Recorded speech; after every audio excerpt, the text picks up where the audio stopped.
আসসালামু আলাইকুম। কৃষি অঙ্গনের পক্ষ থেকে আপনাদেরকে শুভেচ্ছা ও স্বাগতম।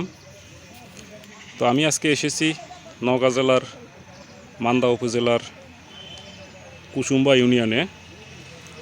এখানে বাড়ির উঠানেই কিন্তু এই লাউয়ের জমিটা, তো দেখতেই পাচ্ছেন আপনারা। লাউয়ের জাতের নাম আমি সঠিক জানি না, তো আমি আপনাদেরকে দেখাবো ভিতরে কী রকম লাউ এবং লাউয়ের সাইজ এবং কালার কীরকম। তো আপনারা চাইলেও কিন্তু বাড়ির উঠানে কিন্তু এরকম পারিবারিকভাবে কিন্তু চাষাবাদ করতে পারেন।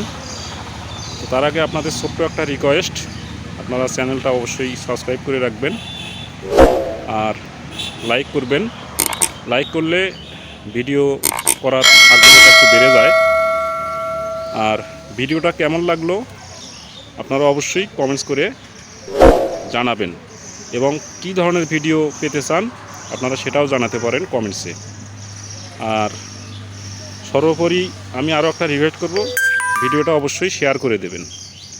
তো চলুন আপনাদেরকে লাউয়ের কালার এবং সাইজ কীরকম এবং আপনাদের এলাকায় এই ধরনের লাউ চলে কিনা সেটাও আপনারা জানাতে পারেন।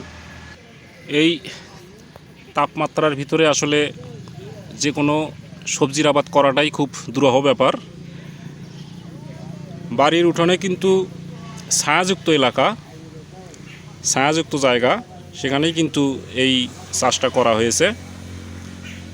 তো আপনারা দেখেন লাউ কিন্তু সেরকম ধরেনি, তারপরেও যতটুকু ধরেছে পারিবারিক চাহিদা মিটিয়েও কিন্তু এনারা বিক্রি করতে পারছেন।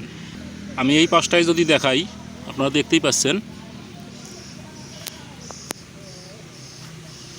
এই ধরনের লাউ কোন কোন এলাকায় চলে আপনারা অবশ্যই কমেন্টসে গিয়ে জানাতে পারেন, এবং কি পরিমাণ চলে সেটাও আপনারা জানাতে পারেন, এবং এটার মার্কেট চাহিদা কীরকম সেটাও আপনারা জানাতে পারেন।